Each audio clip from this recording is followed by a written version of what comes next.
Welcome back mga ka-studio to another mukbang. For today's video po, ang mga pagkain kakainin namin ay tiyak na makaka-relate ang nakakarami. Lalong-lalo na po ang mga kababayan naming Sugbuanon or taga Cebu. Dahil ang kakainin namin today ay pungko street foods. So itong po pungko mga ka-studio, sikat po ito dito sa Cebu. So tinawag siyang pungko-pungko or sa English squat yan kasi yung mga nagbibenta dito na tindahan ba nasa gilid lang ng daan. Yes po. So at Tapos saka yung kumakain dito sa Bisaya pa, Datslan raw, mga kinawboy raw. Yes. Kumakain yung mga tao dito nasa gilid lang ng daan, nakasquat or minsan nakatayo. Ganyan lang po yung sit up ba. Kasi nasa gilid lang ng daan, walang mga table dati ba. Pero ngayon meron ng mga naka-sit up na mga chairs at tables ba. So masarap na talaga pero pinangalanan talaga itong pungko-pungko. So kakaiba din po yung pungko-pungko natin ngayon mga studio. Kasi yung may-ari nito ang CM&T Food Corporation. So sila po ay sister company po ng Virginia Farm. Sila po yung sikat na pork producer dito sa Visayas region. So meaning po, sure po tayo po na quality yung mga pork na ginamit at malinis po talaga. Kasi bukod sa sila po yung nagpapalaki ba ng mga baboy nila. Sila din po yung nagpa-process ng mga pagkain at mayroon din silang mga slaughterhouse po. Yes po. So, since sister company sila, lahat ng product po ng yung itong mga pungko-pungko, mga pagkain ng CM&T Food Corporation po, kinuha doon sa Virginia Farms. So, sigurado tayo na malinis to. Tsaka makakamura sila dito, affordable na po ilang mga pagkain ba. So, once again po, maraming salamat sa Bertos Hababan. Sila po yung nagpadala ng mga pagkain nito mga ka-studio. Ang dami po, ang sasarap po dito. Excited na po akong kumain. Hindi lang po pungko-pungko mga ka-studio, meron din po sila ditong mga rice bowls po. Ito po ay budget friendly lamang po, afford na mga estudyante. Kasi yung goal talaga ng Bertos Hababan po para makatulong po sa mga tao na naghihirap din ngayon sa panahon ng pandemic po para po makabenta sila ng mga murang pagkain ba. So rice bowl kasi mayroon ng rice tsaka mayroon ng ulam. So mga estudyante dyan, pasok na pasok to sa budget ba. Ito po yung mga pagkain nila mga ka-studio. Meron ditong smoked longganisa, unod, bula-bula, ginabot, lumpia, tungol ng baboy, pork chop, at saka atay. Mayroon din sila dito mga rice bowl po. Ito ang humba. May toppings na humba pala. So ito, mayroong toppings na sisig. Ito naman, mupis. Dito, mayroon ditong ham lechon. At saka ito, paksiw. So itong lahat ng mga pagkain mga studio, pwede kayong mag-order sa kanilang FB page po. Bertos Hababan. At sa mga gusto naman kumain sa branches po nila, mayroon silang 5 branches as of now po. Mayroon sila sa Mandawi Sentro, Street Food Ayala, Yati Liluan, Tisa Cebu City, at saka Basak Mandawi po. Pwede din po silang mag-order sa Food Panda po kung gusto nyo po na ma-deliver mismo sa bahay po ninyo. Yes. So itong mga nakita nyo ng mga pagkain ito, available to lahat. Kaya sa mga taga Cebu na, order na ta para itong matistingan nilang mga pagkaon nga lami na, barato pa. So ato na yung sugdan. Pray muna tayo. Bless us, O Lord, in this day gifts which we are about to receive from thy bounty through Christ our Lord. Amen. Amen. Thank you, Lord.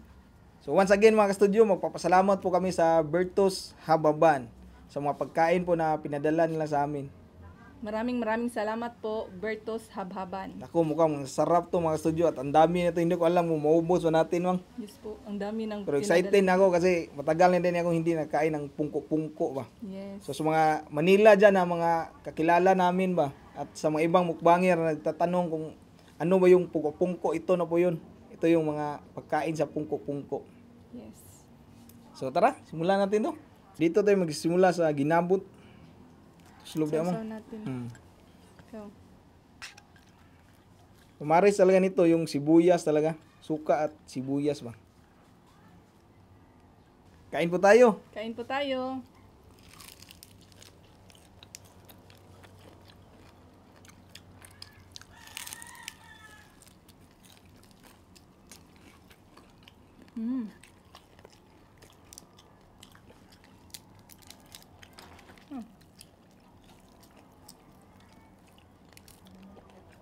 Sarap, no?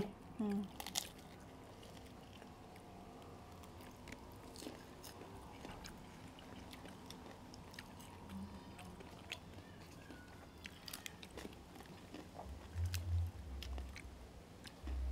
So, yung ginagamit dito na sibuyas, pwede po yung pula, tsaka pwede din po yung puti.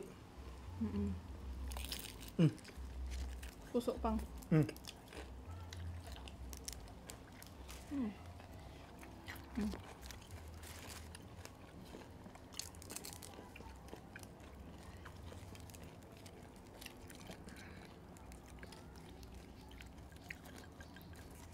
Masarap pong pamari sa street food mga studio. Itong pupungko po yung hanging rice or puso. Kasi dito sa Cebu, sikat itong mga puso ba. So hindi talaga mawala yung mga puso pag street food.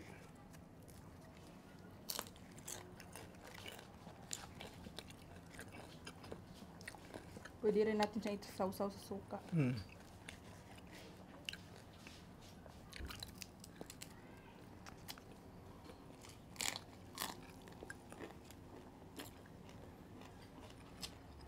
Crispy pa.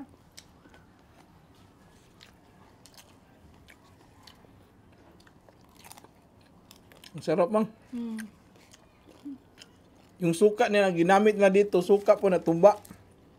Tapos ang kagandahan dito yung suka nila, mayroon talaga silang twist ba na ginawa para mas lalong sumarap talaga yung suka ba. Meron po silang special formula po.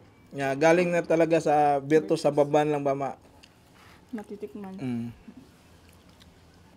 Dito tayo sa Laman. Hati lang tayo dito, malaki man. Dako ba. Ay, dako mo mo. Thank you pang. Ito, unod, laman to sa Tagalog. Unod ng baboy.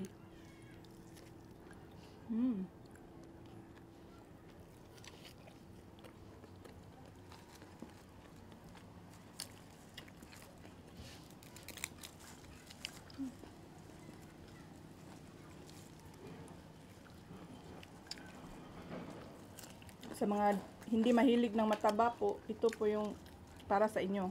Unod ng baboy.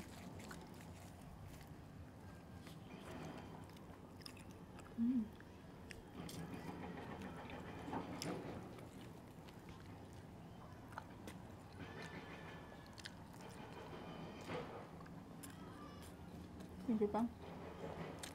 Lumpia.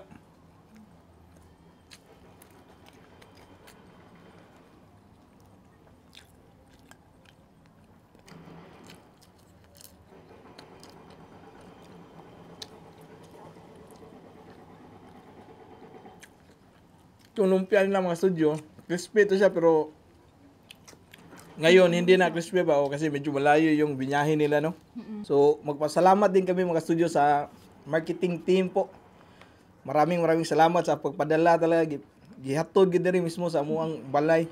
Bisag sudlonon ba no? Yes po. Maraming salamat po sa effort. Maraming salamat to Miss Vanya, Miss Claudette at Miss Riza. Opo.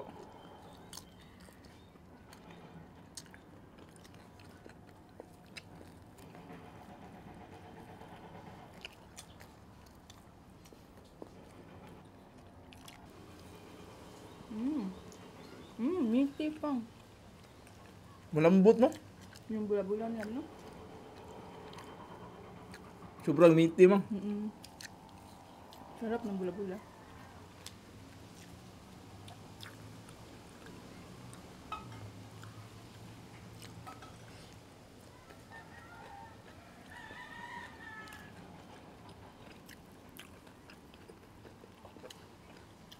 So anong masabi mo mang sa Berto sa Baban? Lami na, barato pa. So sa Tagalog mga studio, mura na, masarap pa.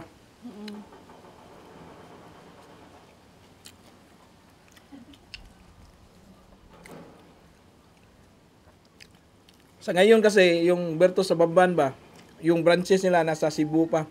Pero baka soon po, mayroon din silang brand dyan sa Manila. Baka mag-expand sila outside Cebu po.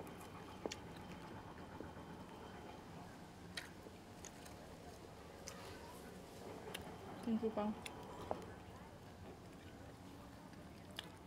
Smoke longganisa. Ba natin to smoke longganisa.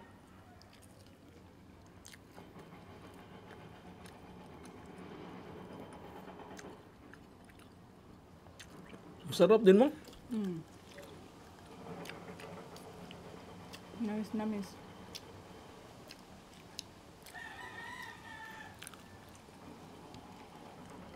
Kalimutan pa natin, no? Mayroon pa silang rice bowl ba? Kamabusog na tayo. So ito, asa imuhan eh? Ito sa akin. Itong paksiw. Paksiw. Ito naman sa akin yung humba. Tikman na namin to mga kastudyo. Ito po sa akin, paksiw. Sa akin naman humba. Mga kuha na yung mura na sila, igsuon na.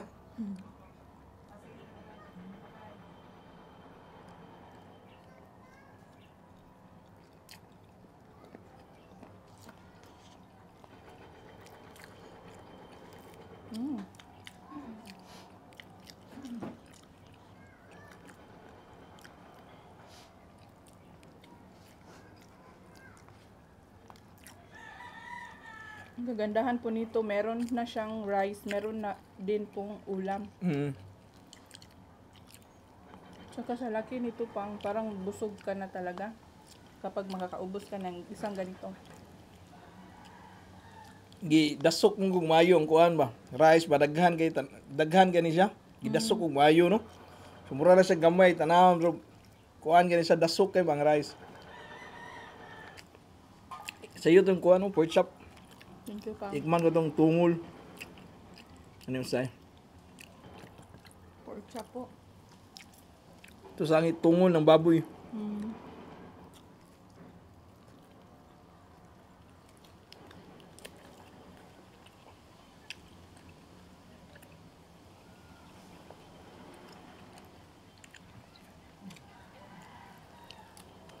Okay yung pork chop nila, Pang. Malambot yung paan. Yung unod ba? Yung tungol, mang gusto ko din to.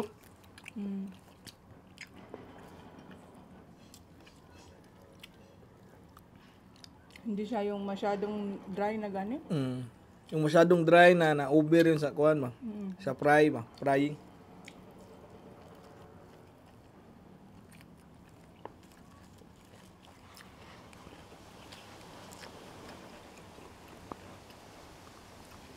Sarap ng hangin dito ngayon.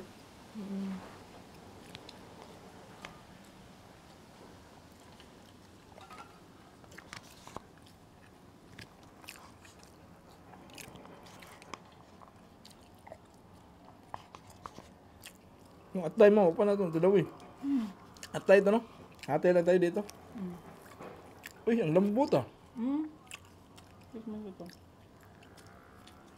Wow!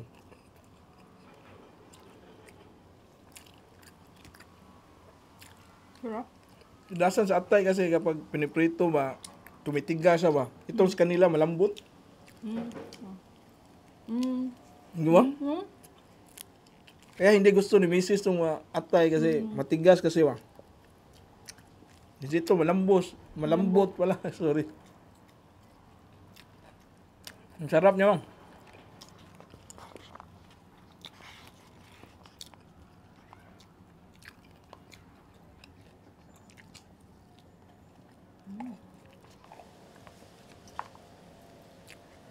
Sisis bang?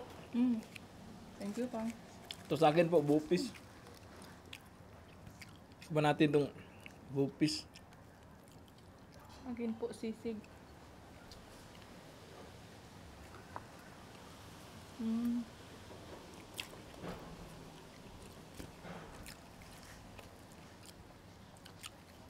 Paparami ka sa rice ng bupis nila mo. Parang yung mga rice bowls nila, Pang, medyo may anghang talaga, no? May anghang din yan. Ilangaw. Sorry po.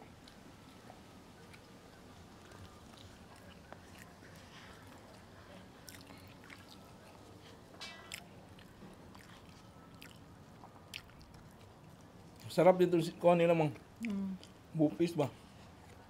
Yes po.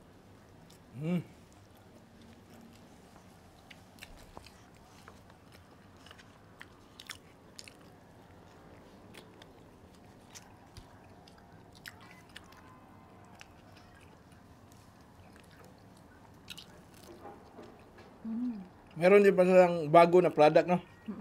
Itong ham lechon.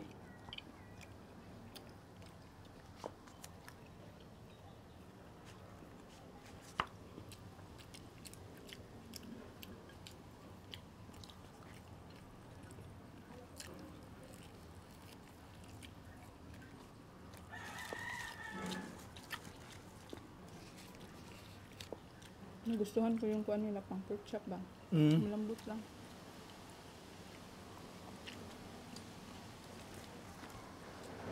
Tuwan, tikman natin. Itong bagong product nila mga studio, ito yung ham lechon.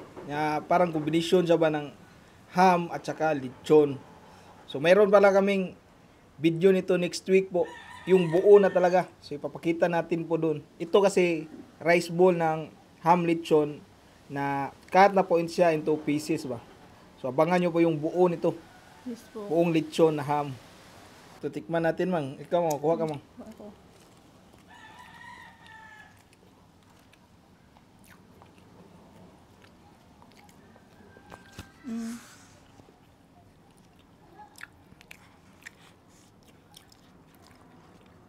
Lasahan ko talagang ham, no?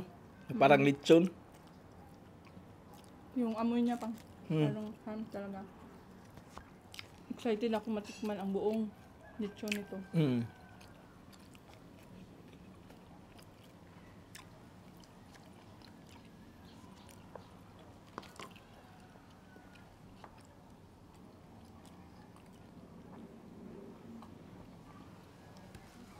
Oh, grabe, sobrang busog ko po mga kastudyo. Magpapasalamat po ulit ako sa Bertos Habhaban sa pagpadala ng lahat ng mga pagkain na ito mga kastudyo. At maraming salamat din po sa kanilang marketing team. Sina Miss Riza, Miss Vanya at Miss Claudette. Ayan, maraming salamat po talaga. Ano na tayo? Salamat po sa Berto sa Baban po sa masarap na pagkain. First time po namin matikman yung pagkain nila. Na-curious kami bago sa mga lasa ba, no? Talagang masarap po, hindi kayo magsisi. Saka affordable po itong mga pagkain na ito mga studio. Yes po. Message nyo lang po yung kanilang FB page po, Bertos Hababan. Pwede nyo po kayong mapadeliver sa Food Panda. At saka puntahan nyo po yung mga branches nila kung malapit lang po kayo doon. Yung lahat ng mga details po nila, ilalagay po namin dito sa ibaba po sa description Opo. box below po. So last po, ang masabi ko dito, lami na, barato pa. Yes. So sakto yun na ilang tagline Slogan. o slogan ba. Kay kami nakatilaw gid mi mismo sa mga taga Cebu nga wa pa katilaw. So ay lang ninyo. Digin mo magmahay po. So kanara. Bye for now and kita-kits po tayo sa susunod na mukbang. Bye. Bye-bye.